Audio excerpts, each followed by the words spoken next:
डूबती नैया पर सवार होने का जोखिम कौन लेता है। लेकिन ये कहानी उस शख्स की है जिसका सामना हर मोड़ पर मुश्किल हालात से ही हुआ। जन्म तो काफी नामी परिवार में हुआ जो कि गुजरात के सूरत में रहने वाले कारोबारी थे। लेकिन जन्म के बाद ही माता पिता में ऐसा विवाद हुआ कि दोनों अलग हो गए। फिर दादी ने उनका पालन पोषण किया, अच्छी पढ़ाई करवाई, विदेश में भी पढ़े। लेकिन जब कारोबार शुरू करने की बात आई तो फिर से कठिन हालात से गुजर रही कंपनी की जिम्मेदारी सौंप दी गई। लेकिन बचपन से ऐसे हालात का सामना करने की आदत यहाँ काम आई। उससे मुंह मोड़ने की बजाय हंसकर मुकाबला किया और कंपनी को फायदे में ला दिया। ये कहानी है देश के महान बिजनेसमैन रतन टाटा की। इनका पूरा नाम रतन नवल टाटा है। इनका जन्म 28 दिसंबर 1937 को सूरत में हुआ था। पिता का नाम नवल टाटा था और माँ का नाम सोनू टाटा। बताया जाता है कि उनके माता पिता के बीच तलाक हो गया था, इसलिए उनका पालन पोषण उनकी दादी नवाजबाई टाटा ने किया था। रतन टाटा को उन्होंने गोद ले लिया था। इस तरह दत्तक पुत्र के तौर पर उनकी परवरिश हुई थी। वहीं रतन टाटा के पिता ने सिमोन टाटा से दूसरी शादी की थी, इसलिए रतन टाटा का एक सौतेला भाई भी है जिनका नाम है नोएल टाटा। रतन टाटा ने शुरुआती पढ़ाई मुंबई के कैथेड्रल और जॉन कॉनन स्कूल में की थी।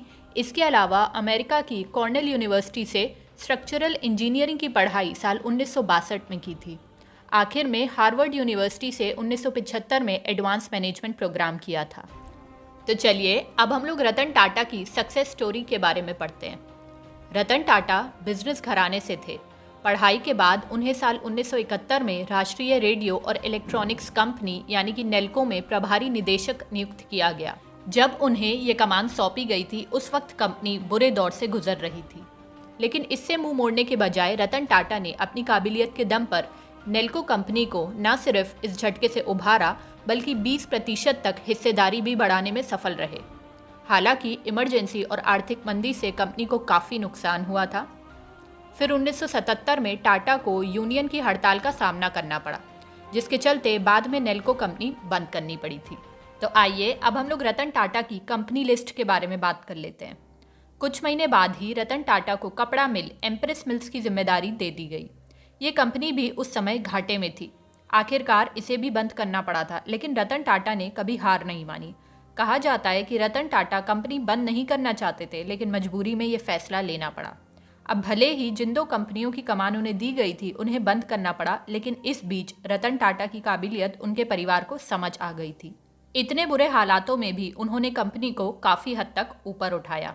उसे देखते हुए जेआरडी टाटा ने साल 1981 में रतन टाटा को टाटा इंडस्ट्रीज के उत्तराधिकारी बनाने की घोषणा कर दी। उस समय तक इनके पास ज़्यादा अनुभव नहीं था, इसलिए विरोध भी हुआ, यानी ये भी उनके लिए मुश्किल दौर था। लेकिन रतन टाटा तो वाकई अनमोल रत्न थे। उन्होंने हार नहीं मानी और आगे बढ़ते गए। साल 1991 में रतन टाटा को टाटा इंडस्ट्रीज व इसकी अन्य कंपनियों के अध्यक्ष पद की जिम्मेदारी सौंप दी गई। इसके बाद ही टाटा ग्रुप हमेशा आगे बढ़ता गया। इनकी अध्यक्षता में टाटा ग्रुप ने अपने कई बड़े प्रोजेक्ट स्थापित किए और देश ही नहीं बल्कि दुनिया में भी उन्होंने टाटा ग्रुप को नई पहचान दिलाई। रतन टाटा ने दुनिया की सबसे सस्ती कार नैनो बनाई। रतन टाटा के निर्देशन में कंपनी ने महंगी गाड़ियों में से एक जैगुआर लैंड रोवर का अधिग्रहण भी किया और महंगी कारें भी बनाई। साथ ही रतन टाटा ने दुनिया की सबसे सस्ती कार भी बनाई, जिसके बारे में लोगों ने कभी सोचा भी नहीं था। लखटकिया यानी लाख रुपए में कार लेने के सपने को भी रतन टाटा ने साकार कर दिया। रतन टाटा की महज 1 लाख रुपए की लागत वाली नैनो कार को दुनिया की सबसे सस्ती कार बताया गया। 28 दिसंबर 2012 को रतन टाटा टाटा ग्रुप के सभी कार्यकारी जिम्मेदारी से रिटायर हो गए थे। इसके बाद साइरस मिस्ट्री को टाटा ग्रुप के अध्यक्ष पद की जिम्मेदारी सौंपी गई। हालांकि रतन टाटा रिटायरमेंट के बाद भी एक्टिव हैं और काम कर रहे हैं। रतन टाटा ने अपने 21 साल के कार्यकाल में कंपनी को उस शिखर पर पहुंचा दिया जहां जाने के लोग सपने देखते हैं। कंपनी की वैल्यू 50 गुना बढ़ा दी। तो आइए अब हम लोग सबसे चर्चित रतन टाटा की कहानी के बारे में पढ़ते हैं। इस कहानी की शुरुआत हुई थी साल 1998 में। उस समय टाटा मोटर ने अपनी पहली पैसेंजर कार इंडिका बाजार में उतारी थी। यह रतन टाटा का ड्रीम प्रोजेक्ट कहा जाता था, लेकिन रतन टाटा ने जो सोचा था वैसा नहीं हुआ। टाटा मोटर्स घाटे में जाने लगी। आलम यह आ गया कि उन्होंने पहली बार कंपनी को बेचने का फैसला किया। वे कंपनी बेचने के लिए अमेरिका की कंपनी फोर्ड के पास गए। उस समय रतन टाटा और फोर्ड कंपनी के मालिक बिल फोर्ड के बीच घंटों तक मीटिंग हुई। रतन टाटा की हालत को देखकर बिल फोर्ड ने उनके साथ अच्छा व्यवहार नहीं किया। फोर्ड ने यहाँ तक कह दिया कि जिस कारोबार के बारे में आपको जानकारी नहीं, उसमें इतना पैसा क्यों लगा दिया। आखिर में तो फोर्ड ने हद कर दी और ये कह दिया कि ये कंपनी खरीदकर हम आप पर एहसान कर रहे हैं।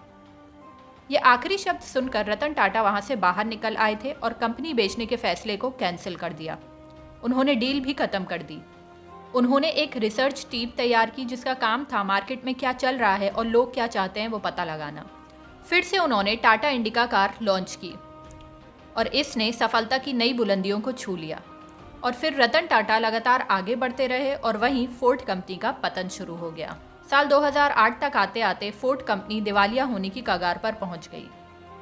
तो आखिर क्यों हैं रतन टाटा इतने महान? अगर हम टाटा ग्रुप की सभी कंपनियों की मार्केट वैल्यू की बात करें तो एक अनुमान के हिसाब से जितनी उनकी कंपनियां हैं उनकी मार्केट वैल्यू 17 लाख करोड़ रुपए होगी। एक रिपोर्ट के मुताबिक उनकी कुल संपत्ति 117 बिलियन डॉलर यानी कि करीबन 8.25 लाख करोड़ है। रतन टाटा इसमें से 65% पैसा लोगों की मदद करने के लिए दान देते हैं। यही कारण है कि वे दुनिया के अमीर व्यक्तियों में शामिल नहीं हैं, लेकिन लोग उन्हें दिल का बहुत अमीर मानते हैं। धन्यवाद।